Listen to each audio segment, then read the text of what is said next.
আসসালামু আলাইকুম, আশা করি সবাই ভালো আছেন। আজকে ঘুরছি কলা গাছতলায়।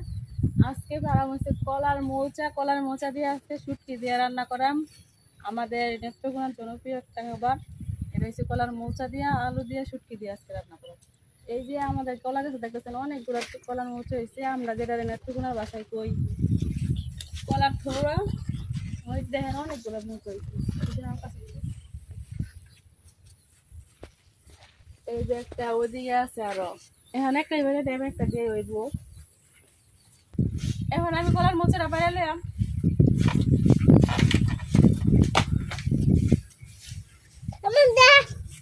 এই যে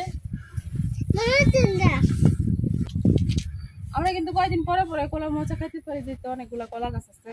এখন আমার একটা কলার মোচা হইলে চলবো। এই যে কলার মোচা করা হয়ে গেছে, এখন যাই এটা ফুটতে করে নিই।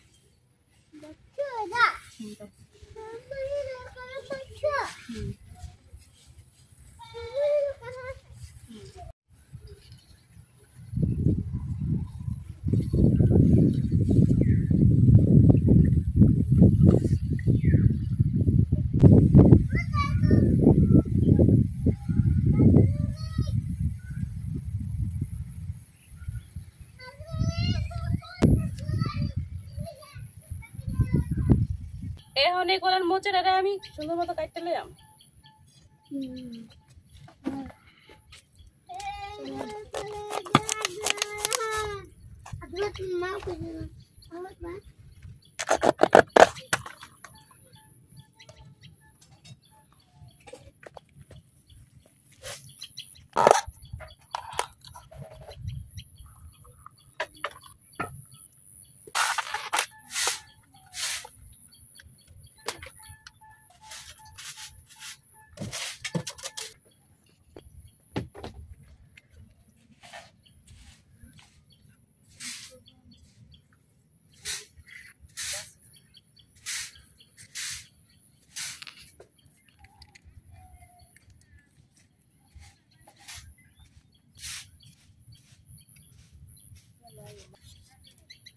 এই যে ভাবি একটা একটা করে বাচ্চা লইতেছে।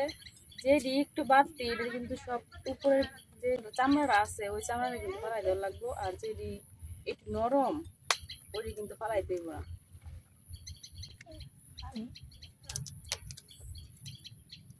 তোর গলা হয়ে গেছে অনেক সুন্দর।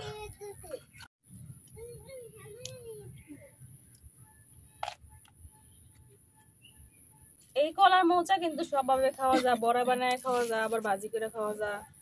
আজকে আমরা তরকারি রান্না করি, আজকে শুটকি দিয়ে আলু দিয়ে তরকারি রান্না করা। এই যে কলার মোচা পরিষ্কার করার কিন্তু একটাই আছে। এই যে এইভাবে সব ভিতরের শক্ত যে ডাটাটা আছে এটা কিন্তু এইভাবে টান দিলে বাইরে হয়ে যায়, আর সামনের এই যে এটা এভাবে বাই করা লাগবো।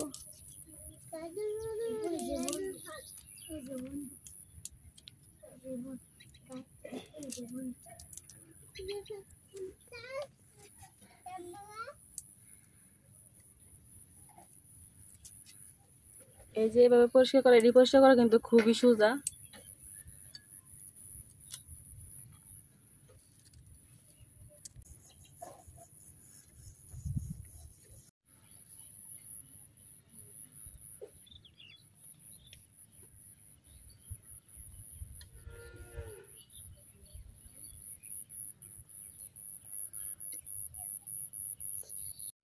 আমার কলার মোচার যে বড় বড় অংশটা আছে এটা কিন্তু আমি পরিষ্কার করে নিয়ে নিছি। এখন এই যে এটা আছে ভিতরের যেটা এটা কিন্তু অনেক নরম, এটা ফালাইতাম না, এটা আমি কাটটা নিয়ে নেম। যেহেতু আমি শুটকি দিয়ে রান্না করাম এটা লেগে আমি এভাবে লম্বা লম্বা করে কাটতে নিতেছি।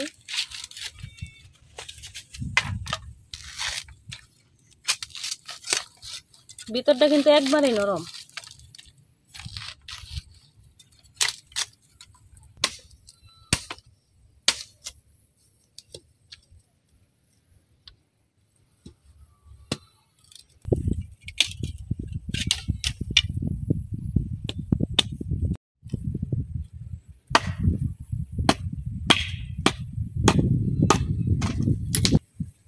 এই যে আমার কলার মোচাগুলো কিন্তু একবারে কাটা হয়ে গেছে, এখন আমি পরিষ্কার করে ধুয়ে নিলাম।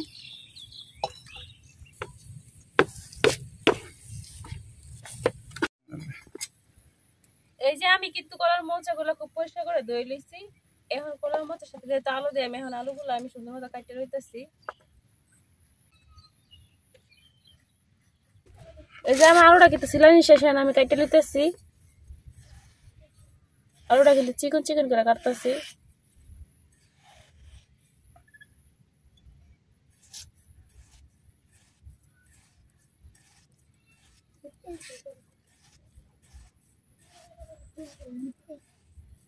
এই যে সবটি আলু এইভাবে আমি কেটে লিলাম।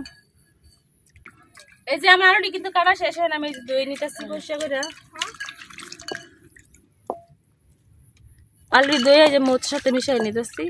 এখন মোচাটি যেহেতু আমি শুটকি তরকারি দিয়ে রান্না করে আমি এই জায়গায় নিয়ে নিছি যে চিংড়ি মাছের শুটকি আর পেঁয়াজ রসুন। এখন আমি পেঁয়াজ রসুনটি সিলাইলাম। এই যে আমার পেঁয়াজ রসুনটি কিন্তু কাটা হয়ে গেছে। যেহেতু আমি চিংড়ি মাছের শুটকি নিয়েছি, চিংড়ি মাছের শুটকি কিন্তু মাথার মধ্যে কাটাতে হয়, এই কাটা শুধু রান্না কিন্তু খাওয়া যেত না, আমি এই কাটাগুলো ফালাই না।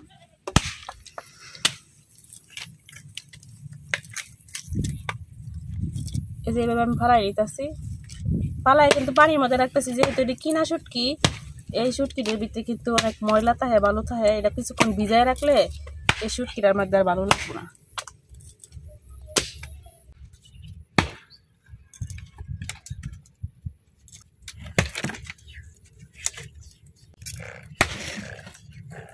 এই মোচাটা আমি একটু ভাপ দিয়ে নিয়ে আমি এটা লেগে আগে দিয়ে দিতেছি কড়াইয়ের মধ্যে।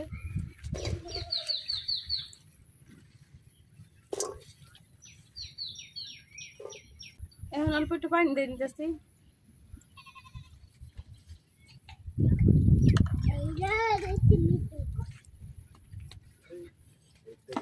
এখন ডাইকে কিছুক্ষণ জাল দিলাম।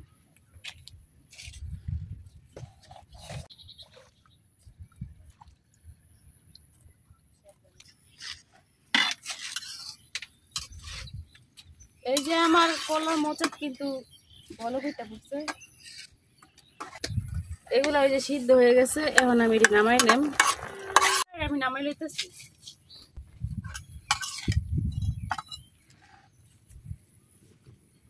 এখন পানিটা জড়াইয়া এটা আমি বাড়ির মধ্যে উড়াই লইতেছি। আমার মোচাটা কিন্তু আমি নামাই নিছি, এখন কড়াই বসাই দিতেছি।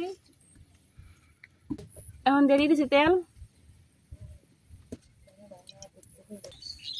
এখন দিয়ে দিতেছি কাটতে রাখা পেঁয়াজ রসুন গুলো।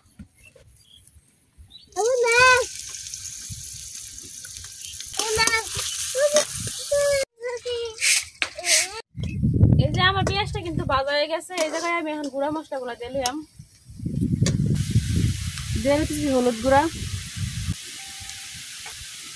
দিয়ে দিতেছি মরিচের গুঁড়া,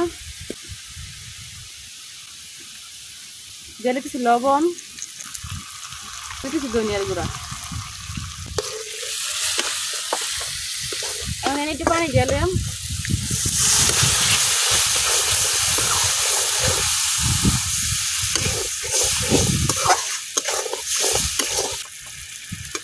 মশলাটা এখন কিছুক্ষণ কষাইলাম। আমার মশলাটা কিন্তু কষানি হয়ে গেছে। এখন এই জায়গায় দিয়ে দিতেছি আমি চিংড়ি মাছের শুটকি গুলা।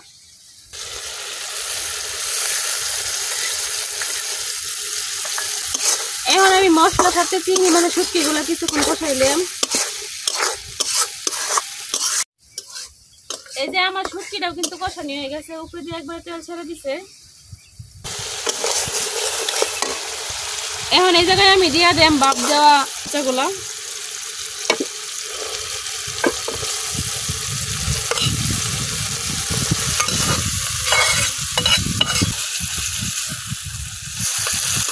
এখন লাইড়া ছেড়ে মশলার সাথে সুন্দরভাবে মিশাইলাম কলার মোচাটা। এই যে আমি মশলাটা কিন্তু কলার মোচার সাথে খুব সুন্দরভাবে মিশাই লইছি। এখন আমি এটা ডাইকে কিছুক্ষণ রান্না করে নিলাম।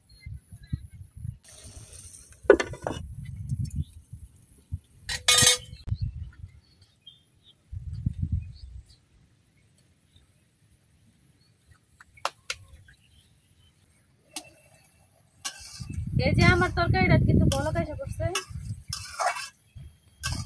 লাকি আপার কলার মোচা অনেক পছন্দ, এর লেগে কলার মোচা নিয়ে লাকি আপা বাড়িতে এসে পড়ছে রান্না করার লেগে। আজকে এনে রান্না করতেছে না, আজকে আর তরকারি লইয়া বাড়িতে দিতাম না, এনে সব খায়া সেরে দিই। আমি তো বাড়িতে নেওয়ার লেগে নিয়ে আই নাই, আপনার খাওয়ানোর লেগে নিয়ে এসেছি। কলার মোচার সাথে চিংড়ি শুটকিটা কিন্তু খুব সুন্দর বানায়। এই যে কালারটা কিন্তু অনেক সুন্দর হইতেছে। এই যে আমার তরকারিটা কিন্তু হয়ে গেছে। আমি যখন তরকারিটা বসাইছি তখন কিন্তু আমি একটু পানি ব্যবহার করি নাই, কারণ মোচাটা যখন সিদ্ধ হচ্ছে তখন কিন্তু মোচার মধ্যে অনেকটাই পানি ছিল। এই যে এখন কিন্তু একদমই ঝুল নাই, আর শুটকি তরকারিটা শুকনা শুকনা করে রান্না করে। এই যে আমার তরকারিটা কিন্তু হয়ে গেছে, এখন আমি নামাই নিতেছি।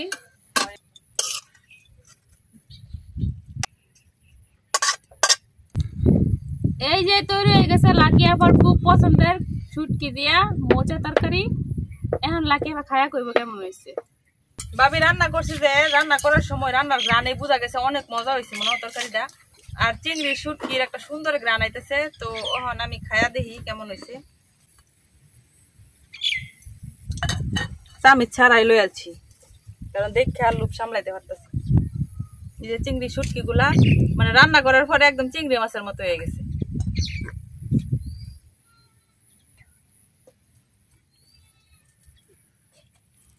মোচা গুলা যা আগে ভাব দেওয়া হয়েছিল এলে কিন্তু একদম নরম হয়েছে, মোমের মতো সিদ্ধ হয়ে গেছে। আর এই যে চিংড়ি শুটকি, বিসমিল্লাহ।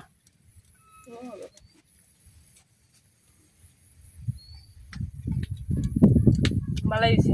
খাইন মনটা বইয়া খাইন, আপনারা কেউ এর লেগে রান্না করছে। ভালো হয়েছে, আর জালটাও ঠিক মতো হয়েছে। তারা আবার জাল কম খায়, কিন্তু আমি অনেক বেশি জাল খাই।